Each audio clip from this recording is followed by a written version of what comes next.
Firstly, regarding your paper pattern, you all will be familiar with this. There will be 3 sections: section A, section B, section C.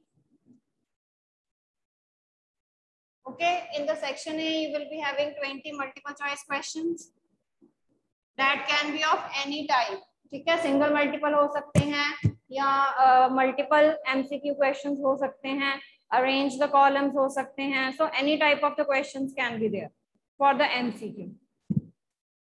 Section B will consist of 5 assertion reason questions and again 15 MCQ questions. Okay, तो इसमें 5 assertion reason questions आएंगे आपको और 15 जो है वो MCQs आएंगे. Again the pattern will be same for the MCQs. तो दोनों वे से हो सकते हैं, सिंगल करेक्ट हो सकता है, मल्टीपल करेक्ट हो सकते हैं, अरेंजमेंट की फॉर्म में आ सकता है, आपको असेंडिंग डिसेंडिंग ऑर्डर्स में आ सकते हैं. ओके, मैच द कॉलम्स की फॉर्म्स में आ सकते हैं. For the section C there will be 1 case study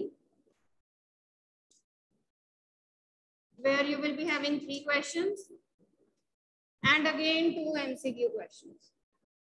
ठीक है, so in total your paper is of 45 marks.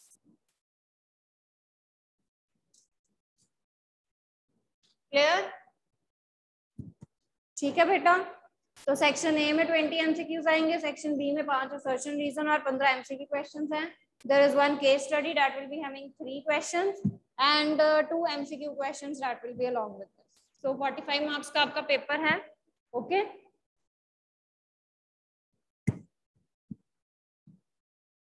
चलिए आज रिवीजन कर लेते हैं सारे चैप्टर्स में से. तो मैं आपको क्वेश्चंस देती हूँ, you quickly have to give me the answers.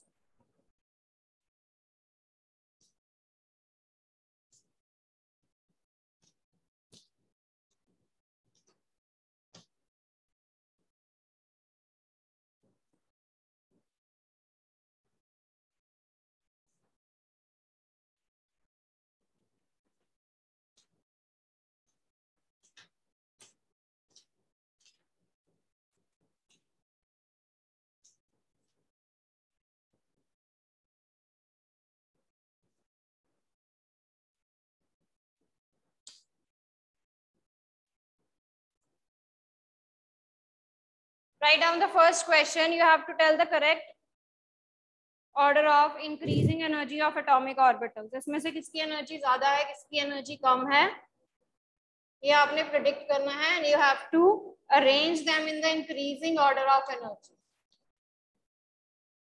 You have to arrange them in the increasing order of energy. Increasing order means सबसे पहले छोटा वाला लिखा जाएगा जिसकी एनर्जी कम है, then बड़ा बड़ा. ठीक है, तो give me the answer.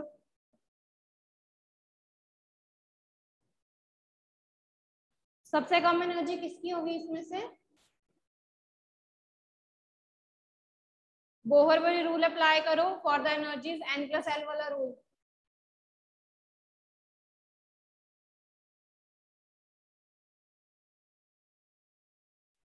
Apply Bohr Bury rule, n+n rule. जिसकी वैल्यू ज्यादा होगी उसकी एनर्जी जो है वो ज्यादा आ जाएगी. ठीक है, अगर n की वैल्यू, अगर ये वैल्यू दोनों के लिए सेम आ जाती है then we will be seeing the value of n. हाँ जी, 5p है, पहले हम 5 प्लस n+l करेंगे, इसके लिए l की वैल्यू है 1, तो दैट इज 6. 4f के लिए 4 प्लस f की वैल्यू कितनी आ जाती है बेटा? 2 नहीं 3, तो that is 7. pdf. okay, then 6s, 6 plus 0 that is 6, then 5d, 5 plus 2 7. ठीक है, अब आप देख सकते हो 2 की वैल्यूज जो है वो सेम आ गई हैं, दोनों की. ये 6 वाली दोनों की सेम आ गई हैं और ये 7 वाली दोनों की सेम आ गई हैं. Okay, now what we will be doing, हमने अब इनको कंपेयर कर लेना है कि इन दोनों में से हम पहले किसको लिखें. पहले 6 वाले लिखे जाएंगे, फिर 7 वाले लिखे जाएंगे. ठीक है, तो हम पहले देख लेते हैं कि 6 में से इन दोनों में से हम पहले कौन सा लिखें. अब n की वैल्यू देखेंगे, इसके लिए n की वैल्यू 5 है, इसके लिए n की वैल्यू 6 है, तो यानी कि 5p की एनर्जी कम हो जाएगी.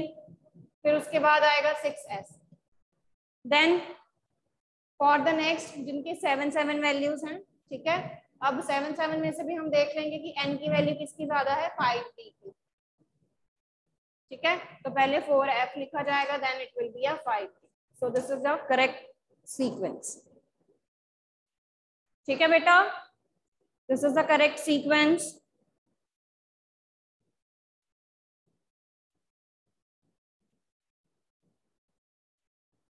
बेटा आंसर्स दो आप, क्वेश्चंस करवाने का तभी फायदा है।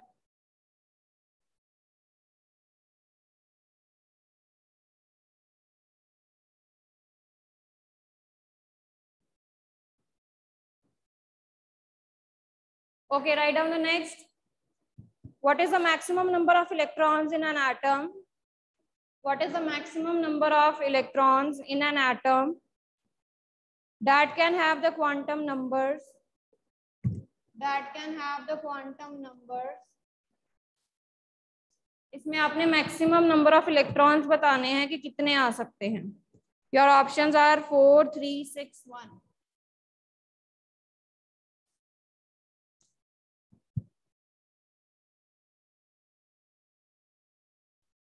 Your options are 4 3 6 and 1।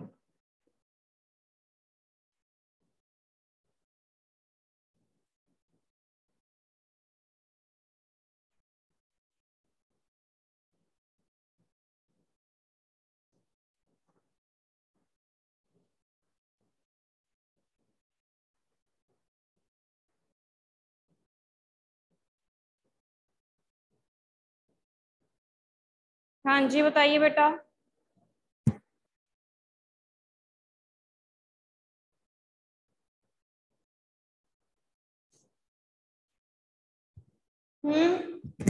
n4 है, ml की वैल्यू +1 है, कितने ऑर्बिटल्स इसमें मैक्सिमम आ सकते हैं, 4 3 6 1। कितने इलेक्ट्रॉन्स, मैक्सिमम इलेक्ट्रॉन्स बताने हैं आपने, कितने ये अकोमोडेट कर सकता है।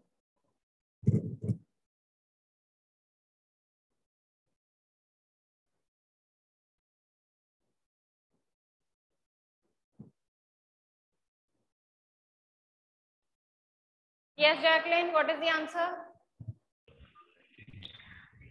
6. How 6? 6 कैसे है बेटा? हाँ जी जैकलिन, 6 कैसे है बेटा?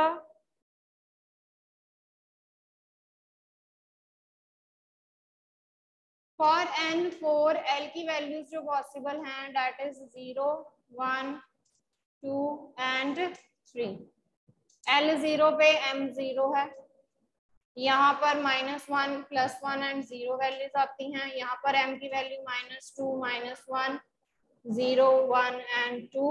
यहाँ पर जो वैल्यूज आ रही हैं that is -3 -2 -1 0 1 and 2।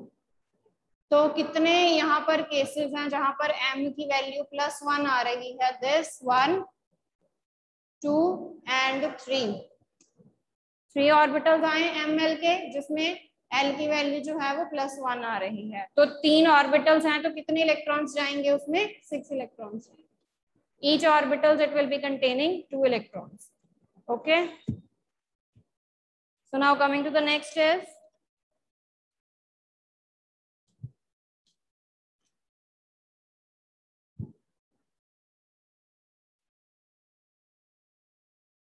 you have to arrange carbon, nitrogen, oxygen and fluorine. You have to arrange carbon, nitrogen, oxygen and fluorine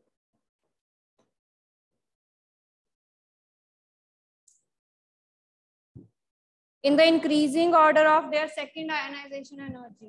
In the increasing order of their second ionization energy.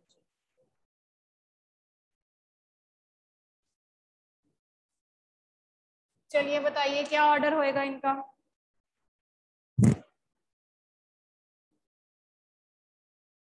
Which will be having the less and which will be having the more ionization energy. Second ionization energy की बात कर रहे हैं।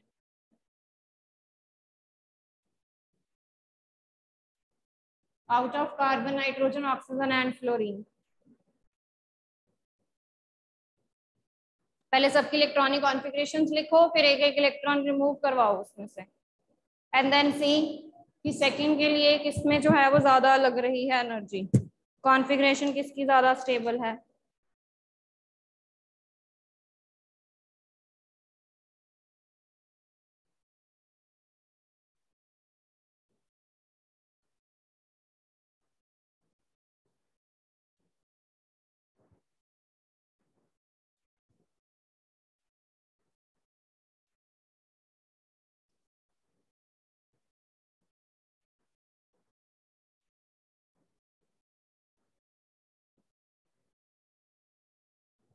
हाँ जी, quickly give me the answer.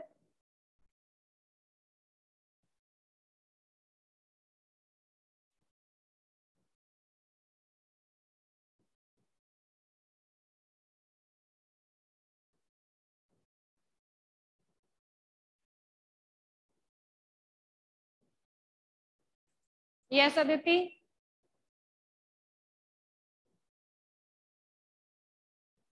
जी अदिति बोलिए। Ma'am fluorine, oxygen, nitrogen and carbon.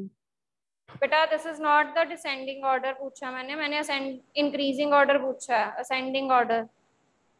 सबसे छोटी किसकी है पहले उसकी बोलो। कार्बन। कार्बन की सबसे कम है। देन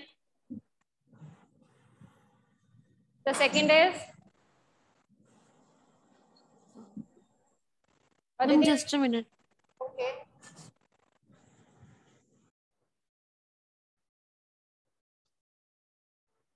नेक्स्ट सेकंड किसकी है कम, सेकंड आयनाइजेशन एनर्जी कार्बन से ज्यादा किसकी होगी अब।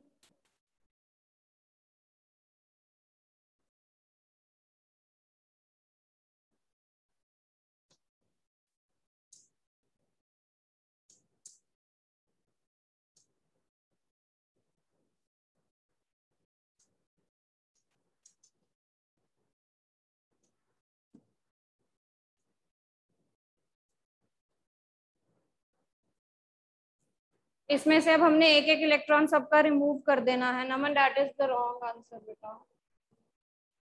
इसमें से एक एक इलेक्ट्रॉन रिमूव कर देंगे पहले, तो इसका 1 आ जाएगा, इसका 2, here it will be 3 and here it will be 4। ठीक है, तो फर्स्ट आयनाइजेशन एनर्जी हमने देख ली है।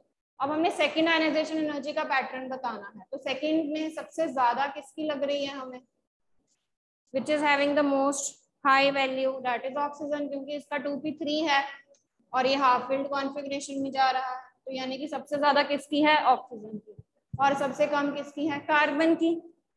अब बचा नाइट्रोजन और फ्लोरीन, 2p2 है 2p4 है। ठीक है, तो ऑब्वियसली फिर नाइट्रोजन की इसके बाद आएगी and then the third one is the fluorine. तो this is the order.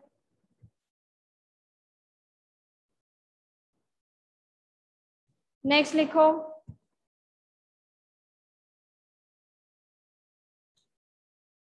Write down the next question.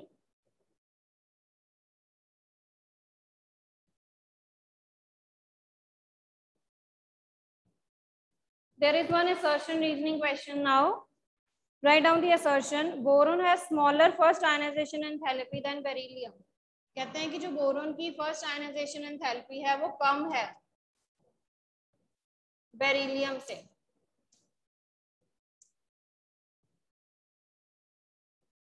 This is the assertion. Reason लिखिए, the penetration of 2s electron to the nucleus. You can write down the reason. The penetration of 2s electron to the nucleus is more than the 2p electron. कहते हैं जो penetration हो रही है 2s electron की, penetration of 2s electron is more than 2p electron. Hence 2p electron is more shielded by the inner core of electrons than 2s. इसीलिए वो कह रहे हैं कि 2p की ज्यादा shielding हो रही है। Penetration of 2s electron is more than 2p electron. Hence 2p electron is more shielded by the inner core of electrons than the 2s electrons.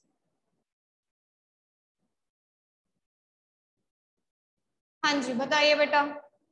assertion reason में सबसे पहले जो A part होता है that is assertion and reason, they both are true, ठीक है, and the reason is the correct explanation of the assertion. सबसे पहले ये पार्ट हम मेंशन करते हैं, फिर उसके बाद जो सेकंड आता है कि दोनों ट्रू हैं बट इनकरेक्ट एक्सप्लेनेशन है, this is the second one. Third is कि असर्शन ट्रू है रीजन फॉल्स है, और फोर्थ इज कि असर्शन फॉल्स है रीजन ट्रू है. ठीक है, तो आपके according A B C D में से कौन सा करेक्ट ऑप्शन है? ए बी सी और डी दोनों ट्रू हैं और करेक्ट एक्सप्लेनेशन है तो ए है.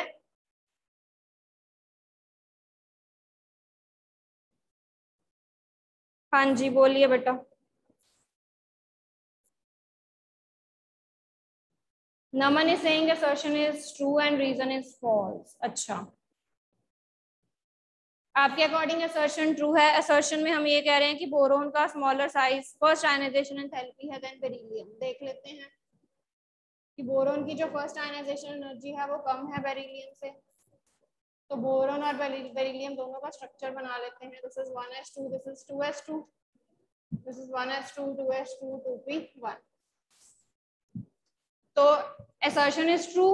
assertion तो हमें वैसे ही दिख रही है कि ट्रू है क्योंकि ये 2s2 है, फुली फिल्ड है, और ये 2p1 है. ठीक है, तो ये 1 वाला जो है वो इजीली बाहर निकल सकता है. तो बोरोन की जो फर्स्ट आयनाइजेशन एनर्जी है वो कम है. ठीक है, assertion is true. अब उसके बाद वो कह रहे हैं कि जो पेनिट्रेशन हो रही है 2s इलेक्ट्रॉन की, अब देखो they both are linked. Penetration of 2s electron is more than 2p electron. जो 2s वाले इलेक्ट्रॉन्स हैं वो कह रहे हैं कि वो ज्यादा अंदर हैं. ओके, वो ज्यादा अंदर हैं और वो 2p की ज्यादा क्या कर रहे हैं? शील्डिंग कर रहे हैं. तो ये भी तो करेक्ट है. मैंने आपको बताया हुआ है कि जो अंदर वाले इलेक्ट्रॉन्स हैं,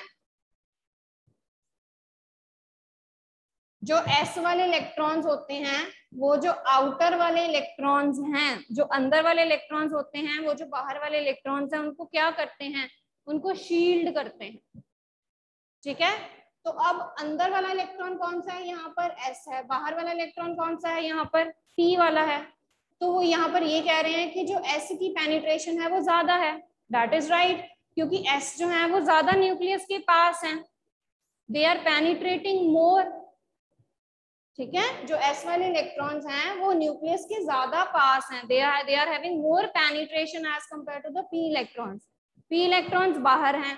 अब ये जो s वाले इलेक्ट्रॉन्स हैं इन्होंने क्या करना है? ये जो p वाले इलेक्ट्रॉन्स हैं उनको न्यूक्लियर के चार्ज से बचाना है. तो वो वही काम कर रहे हैं, वो इन p वाले इलेक्ट्रॉन्स को न्यूक्लियस के चार्ज से प्रोटेक्ट कर रहे हैं. इसीलिए जो आयनाइजेशन एनर्जी है वो कम है. आप थोड़ी सी एनर्जी प्रोवाइड करोगे और जो इलेक्ट्रॉन है, ये p वाला जो इलेक्ट्रॉन है वो इजीली बाहर निकल जाएगा. Okay, so here they both are correct and r is the correct explanation of a. This is the answer.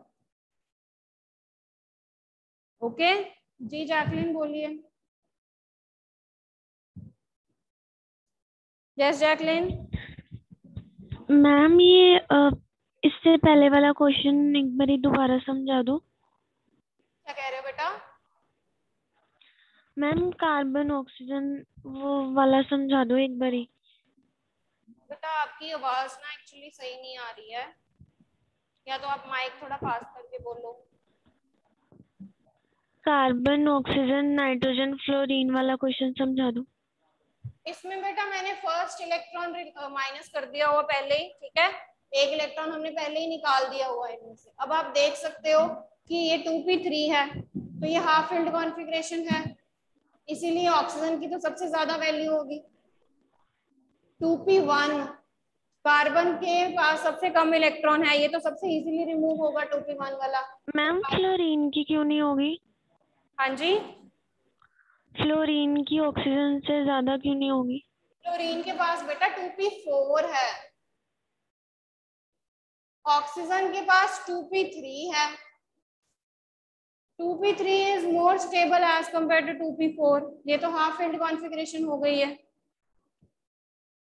ठीक है, half filled and fully filled configurations they are more stable. ये 2p4 बन गया तो इसने अपनी स्टेबिलिटी कम कर ली है।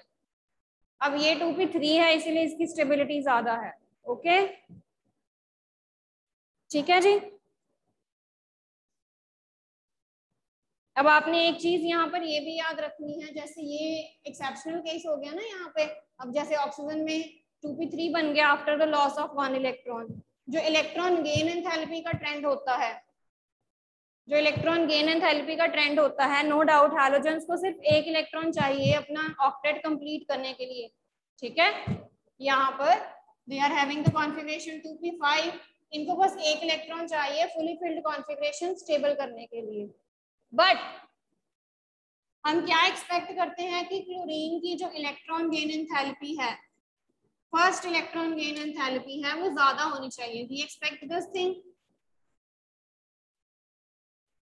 क्योंकि इसका जो डायरेक्टली रिलेशन है वो किसके साथ होता है, electron gain enthalpy is directly related to the charge, charge of nucleus के साथ रिलेटेड होती है ये, क्योंकि charge is positive, nucleus charge जो है वो पॉजिटिव है। अब न्यूक्लियर ने उसको इनवाइट करना है इलेक्ट्रॉन को। ओके तो जितना ज्यादा न्यूक्लियस जो है राइट वो उसको इनवाइट करेगा, यानी कि उसके आने से खुश होगा, उतनी ही जल्दी वो इलेक्ट्रॉन जो है वो ऐड होगा। तो more is the positive charge, उतना ही ज्यादा जो है वो इलेक्ट्रॉन इजीली ऐड होगा, right. And more is the electron gain enthalpy released, तो ये नेगेटिव वैल्यू होती है। जितनी ज्यादा ये नेगेटिव वैल्यू होती है उसका मतलब क्या है कि जो इलेक्ट्रॉन है वो उतनी जल्दी ऐड हुआ है। अगर जो आपका इनकमिंग इलेक्ट्रॉन है जिसमें ऐड होना है, राइट, इफ द एटम, जैसे फ्लोरीन है, फ्लोरीन के केस में अगर मैं बात करूं तो फ्लोरीन का साइज है छोटा, size is small, no doubt size small है, न्यूक्लियर चार्ज ज्यादा है। ठीक है, न्यूक्लियर चार्ज ज्यादा है साइज छोटा होने के कारण, बट इसमें जो इलेक्ट्रॉन इलेक्ट्रॉन की रिपल्शन है वो भी ज्यादा है। छोटे से साइज में जो इलेक्ट्रॉन है वो एक दूसरे को ज्यादा रिपेल कर रहे हैं।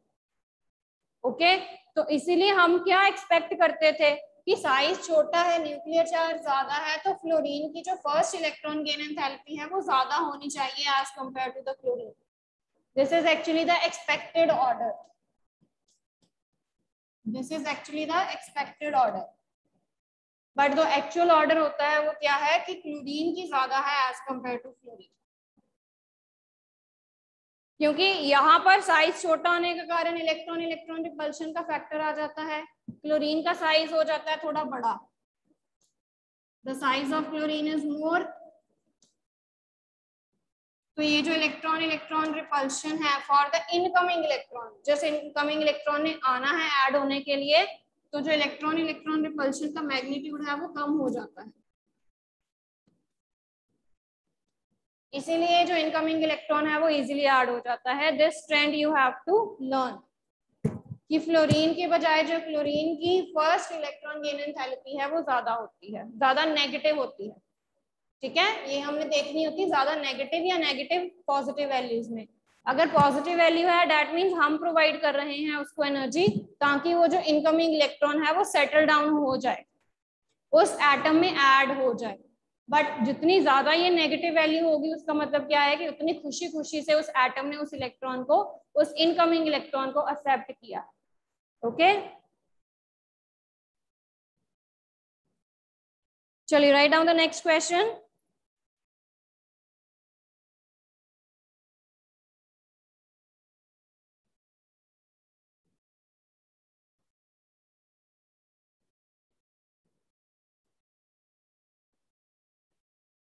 You are given the trend of ionic radii, आपको आयनिक रेडियाई का ट्रेंड दिया हुआ है, आपने उनको अरेंज करना है। So that is for N3 negative, O2 negative, F negative,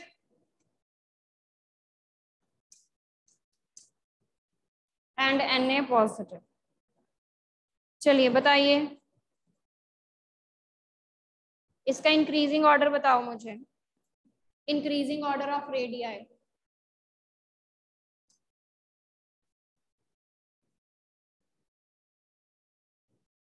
What is the increasing order of radii?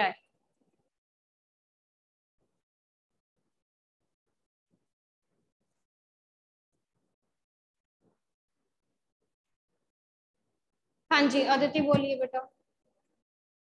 Yes.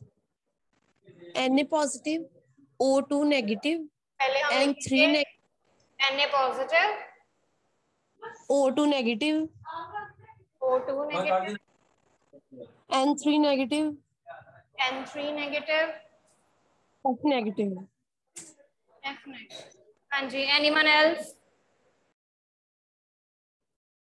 Anyone else? Jacqueline, order ठीक है बेटा? Yes, Jacqueline, is the order correct? Yes, ma'am. Yes, no? Yes. No? क्यों नहीं ठीक है? Yes, ma'am. You have to remember one thing, that the cations, they are smaller in size. जितना ज्यादा cation के ऊपर चार्ज होगा उतना ही उसका साइज कम होगा, तो इसीलिए केटाइन पहले लिखा है. अब एनायन, जितना ज्यादा नेगेटिव चार्ज होगा एनायन पे उतना ज्यादा उसका क्या होगा, रेडियाई होगा. तो द करेक्ट ऑर्डर इज, पहले F नेगेटिव लिखा जाएगा फिर N3 negative. This is the correct order. N3 negative का आयनिक रेडियस ज्यादा है क्योंकि उसने ज्यादा इलेक्ट्रॉन एक्सेप्ट किए हैं, इसने 2 किए हैं और इसने 1 लिया.